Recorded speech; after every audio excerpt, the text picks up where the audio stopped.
send it back to you. Notice I did do my hair for this meeting. I was like, if she posts any of it, I can't keep looking like the terrible macaroni wet noodle that I look like.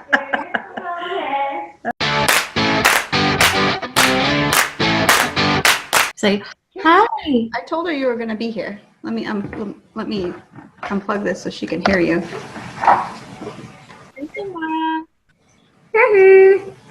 Hi. I love you on the camera. Yeah. There's spot. Okay, there's spot. I hear you. Those are my coffee. Yeah, that's my coffee. Oh, you're showing me things. I love Yeah, that. my coffee. You're saying mommy has coffee. That's cool. Oh, sure. I don't have coffee. Bummer. Next time I'll get coffee too. Bye. Bye, sweetie. Thank you for coming over. You remembered. She wanted to play Lego movie game, and I was like, and I had her do a couple of chores, and I said, you can play Lego movie game as long as you come over and say hi to Miss Kim. Oh, that's And I hadn't, I said, when I asked you to come over and say hi, and she just came over and did it. And now she's getting her controller. And like the game has been on the TV this whole time, and she hasn't been playing. That was so cute. Yeah, that was awesome. We're going to have like a little conversation. Huh? She's going to have like a conversation the best way she can. So I couldn't quite understand exactly what she was saying, but I wanted to tell her, I hear you. Yeah. I was just like, oh, I don't want to stress her out with trying to, like, what are you saying? What are you saying? Yeah. It's like, I hear you. And then it was kind of cool how she was like, Mom has coffee. Like, that's her sharing the best she can. And, which is really cool. Because if you made that deal with her, she could have just come and literally said hi and Walked away. So, that was really cool. But also some of the stuff in the beginning, like, because I didn't hear her, it really reminded me of like younger kids when they're learning really young, like when they're learning to talk, they kind of do this like babbling type, like a babble, like Oh, yeah. words that aren't words or tone, but I felt like she was just trying to make some kind of the conversation that way, and then she found something concrete she could share. Like, oh, Mom has coffee. So it was nice. Yeah. Did you notice the demeanor though? She looked tired to me. I don't know. But so do you feel like she's just kind of like depressed or like I don't know. yeah. I don't know what it is. Yeah. It's not like she's like that all the time, but Yeah. she's definitely like before, I don't know, I just felt like she was happy all the time. Which isn't necessarily normal either. But now definitely when there's things that she's not like really enthused about doing, like I'm sure she wasn't like super wanting to do that. Yeah. She definitely shows that. Yeah. Like that's why I said like it's like having a teenager. Like she's Yeah. Well, one thing also you consider, and when you say teenager, it kind of triggered my own memory, but sometimes when people on the spectrum become more self-aware and aware of the world around them, it can be a little depressing. Like sometimes with my teenagers, they actually go through bouts of depression because they're realizing things that they didn't really realize before or see or were aware of. And so, I mean, and depression's not exclusive.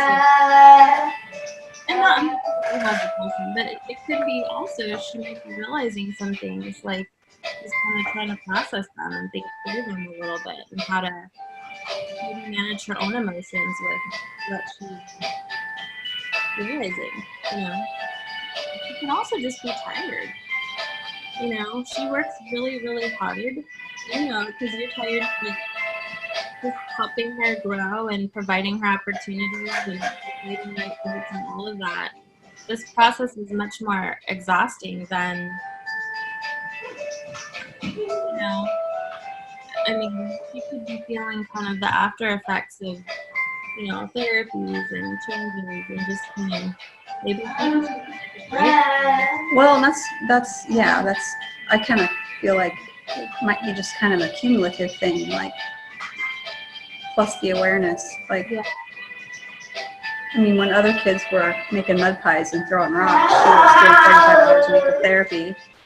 And then we went through all that yucky stuff. That's kind of when it started. I've just been kind of backing off lately because I do think she probably just needs. Yeah. Right. Oops. Sorry, let me turn off my camera. Yeah, I mean, she could just be tired. I just like the cumulative tired, not tired like I didn't sleep well last night tired, but yeah, Right. the cumulative tired. And of course, there's the possibility maybe she doesn't feel that great. I mean, she might be getting headaches or having allergies. You know, sometimes people just don't feel that great. You know, I don't know. That could be something too. But what you said just now, kind of the reason I want to revisit a lot of these things. Backing off is I understand your mindset on that, but I also think there's a way to take the information she's showing us with her communication and still be able to guide her through things. We might just have to adjust what those things are. You know, so maybe lowering the level of intensity or stress on things is wise. But it doesn't necessarily mean kind of an all or nothing type of mindset. I don't have that. Oh, okay. I kind of stepped back to more where I don't know, maybe this is too far, but kind of back where we started, where I'm just kind of stepping into her world again and trying to take advantage of things that she's doing, like whether she's playing games or whatever. Like the other night she was playing like a movie game, and I was talking to her about the things that she was doing in the game and asking her about the characters, and then she started asking me the names and having me read on the screen. And so we were, you know, but it wasn't like, we're going to do this activity and I want you to do, you know, it was more like me stepping into her world for a change. I'm kind of backing off in that way, just giving her space to do her thing, and then I'm just trying to join her. Yeah, well, I think that's really good, and sometimes I think that's exactly the right, I mean, all of this is kind of a balance. Part of being a mindful guide is being mindful of what things are going to ebb and flow. And, you know, for her, she's having more of some kind of sensitivity or low, you know, something is a little bit different. So making an adjustment that, you know, intuitively, especially if your mom feels right to you, is what you should do, which is good.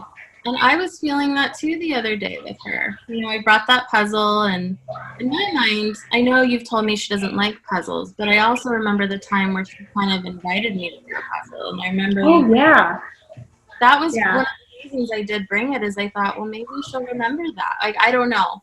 But it was okay that we didn't do the puzzle. I mean, I'm not attached to that. But I realized I felt like she just needed to,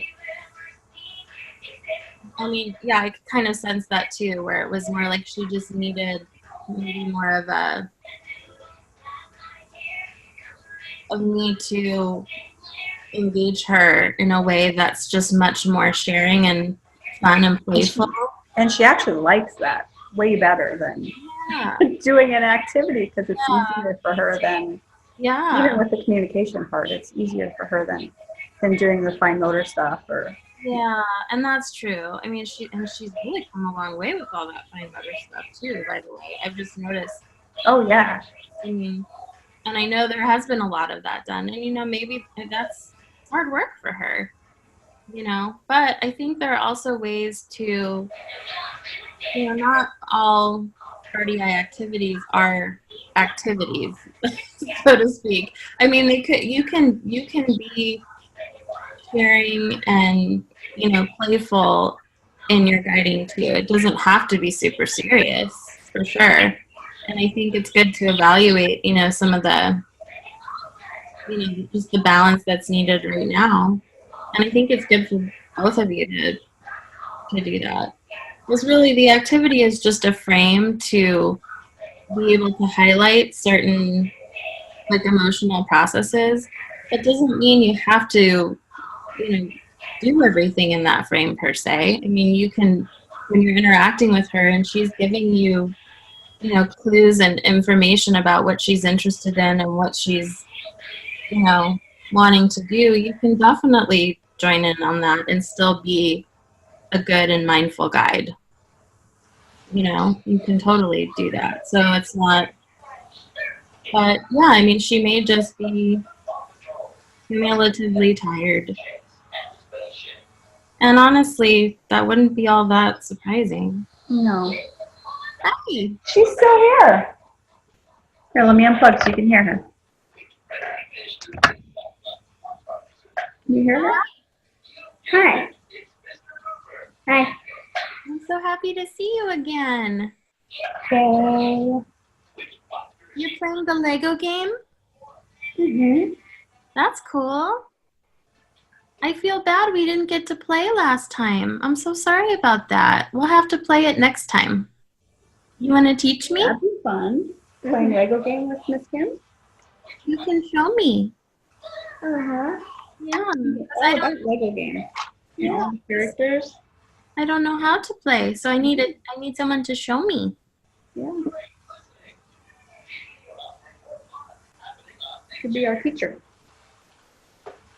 Yeah. I'm glad that you have games that you like. Things that are fun. Oh. Bye, one.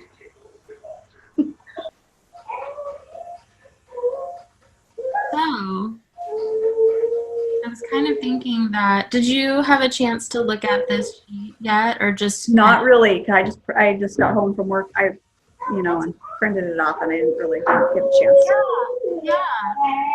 These things are very similar. I mean, they're kind of the same things we talked about, I think, initially, where, just kind of checking your own reactions to things that Samara's showing or communicating or not showing, doing, not doing. The first step of a mindful guide is always kind of checking your own self and your own responses to things, because that's going to dictate how you approach and interact. Feeling that. Well, and even just like the last video, the activity that we did with the scratch boards, it's just like, I had that feeling of, okay, I'm making you do this now. Yeah. I just really didn't want to do it. Yeah. Yeah. And it's always that balance of kind of respecting. I mean, yeah, you don't want to make her do everything in life. That's not really a healthy or right thing to do. Mm-mm. But you also have to have a balance where, yes, I mean, she should have choices, and of course, that's important.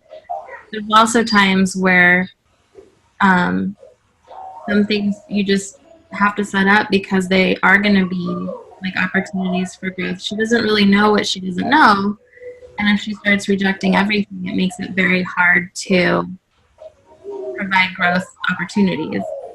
So that's kind of goes back to maybe not asking her every time if she wants to do something, because that creates a pattern that I don't really want to have. So, but Honey bread. Oh, you want honey bread? Okay. Can you ask Daddy? What she want? She wants some honey bread. okay.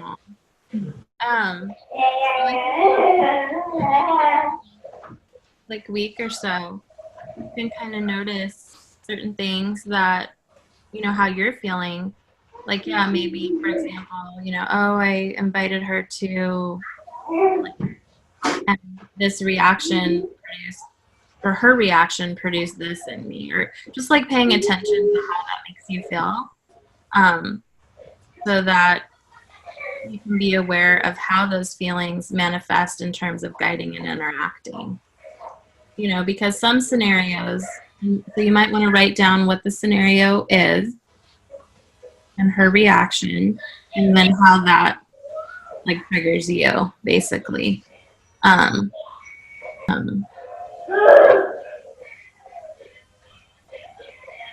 So, and because things are a little bit different right now, like she is having like a different funk, like it feels like she's in like a funk or something. Mm-hmm. So, it's good to just revisit this, and also so that it doesn't bring, it's easy to feel kind of defeated or transfer more to you too, like feeling like, oh no, is this going to be forever?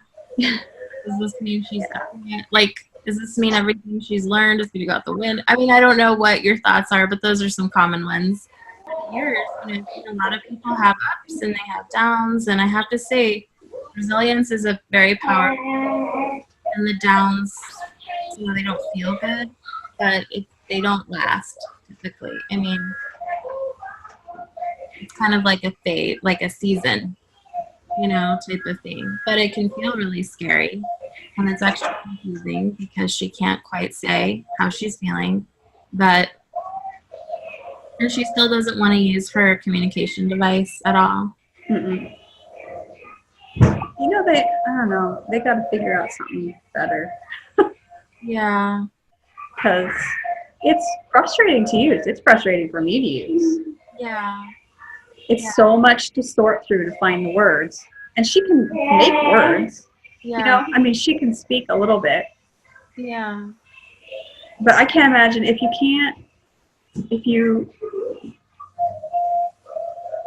can't sort through your head to make a sentence for whatever reason, how would trying to sort through all of that on the AC device make it any easier?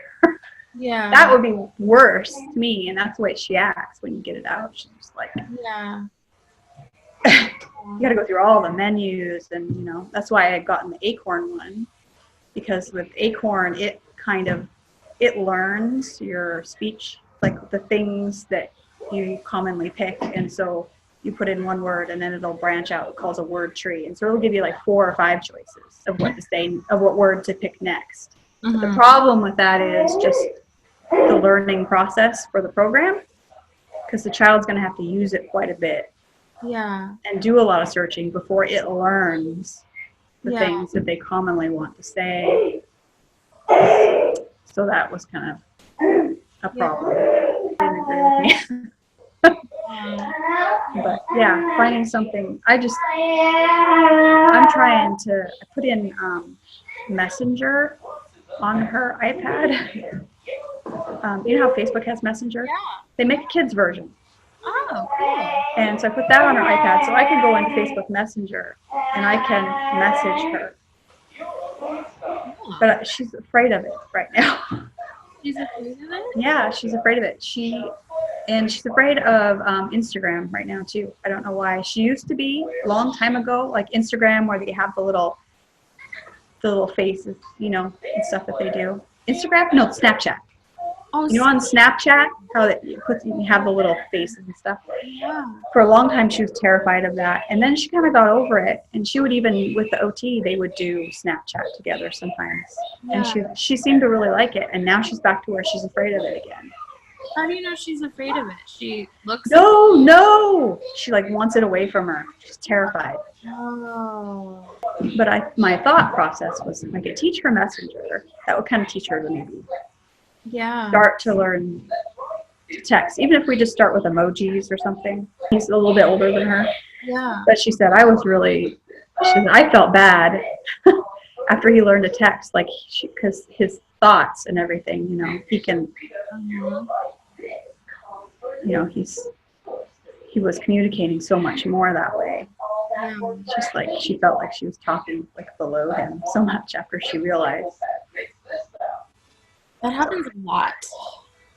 Yeah. And also the feedback that I've had from people on the spectrum is writing is so much easier for them than talking. There's less of a pressure to be real time, so to speak, so they can take their time to really Think about it. think about it, write what they want versus the pressure of in the moment. So yeah, so maybe when you have a chance, again, it's not like a pressure rush, but maybe you want to look through this through like on your own and kind of think about how it applies to you, like, you know, where it applies to you. But I think there probably are some things right now that that are, well, understandably kind of triggering like either concern or confusion, just because, you know, she's visibly feeling a little bit differently just by how she's acting or not acting, you know, not participating, you know, things like that. So, it's all information. So it's not good, it's not bad, it's just information, and kind of thinking through, yeah, these could be very legitimate possibilities. And it wouldn't be so out of character or strange if she were feeling any of those ways, really. She's a human. She goes through a lot. Mm-hmm. Here's everything. She's smart. Mm-hmm. You know, life can get overwhelming. And she's just a little girl, so, you know, this could be her way of just like, I really need a break type of thing. Yeah. So it's kind of like not to let a bad day or rough period scare you type of thing. I know in the past you've had really good reason to be worried because she's had a lot of instances where things were one way and then things went really south and you know, due to husband connections with you know, foods and vitamins and all of that stuff. Yeah.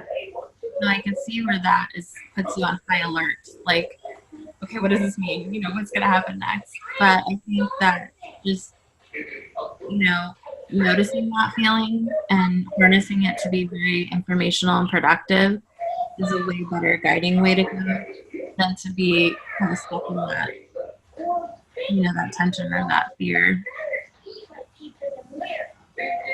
So, I mean, you haven't noticed anything like in addition to that being so different. Just her mood is kind of different, but I mean, everything else is kind of the same for her, pretty much. Yeah. Okay. Yeah.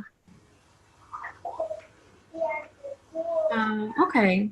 Well, that's good to know. I mean, not just in activities for like RDI specific, but just, you know, she doesn't want to go to the park and she doesn't, you know, doesn't want to go to the playland at the mall. And she doesn't want to, stuff that she usually likes to do. Yeah. Yeah. And the other thought I had about that too was just that maybe she's a little more intimidated by the social aspects of some of those things, like the playland and the park, because kids are trying to engage with her more now because she's older. Yeah. And she does want to play with them, but because of the verbal part, it often kind of goes south. Yeah. So that might just be intimidating. Well, and that kind of goes along with that a little bit of when the more aware she is, which is positive. I kind of think of it sometimes, it is like a little bit of a catch-22, because on one hand, there's growth and development in a particular area, but then the person actually has to process that on more of an emotional level.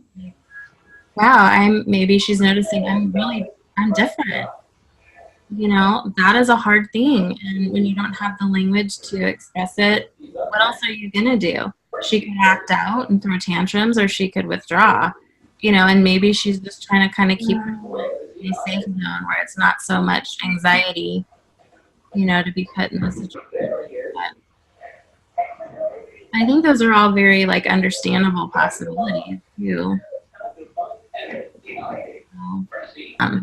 But I think kind of seeing, like, adjusting the mindset, like you're doing, kind of focusing more of the like playful guiding, focusing on competence, I think is really good. And just kind of letting this like evolve a little bit. Once you've made a little bit more of those adjustments, I think we'll get new information about, you know, what might be next for her. But I think having a period of kind of feeling I don't think is that shocking. You know, I mean, it's disheartening because you want her to be happy and feel positive, but she's been through, you know, a lot of things to process, and she's her awareness is different now. So, but maybe what you could do is just look through the papers I sent you. Don't panic about anything. If anything's overwhelming, if you want, you could just scribble it out. That's okay with me. Don't let yourself get more stressed. But just kind of things to think about, and just remember the focus is kind of regrouping for supporting her with where she's at right now. And this will help to make adjustments that are going to help her, for us to be able to help her with those two things, which is, you know, feeling more competent, experiencing a little more playful guiding. That's what she needs right now. So that's what we adjust to. So that's okay. So just remember, keep that in mind as to why. Okay. So, Yeah. anyway. You want to say goodbye, Samara? Do you want to say goodbye to Kim? Bye. Bye. Bye. See you next week. All right. I'll see you Yeah. next week. All right. Bye. Bye.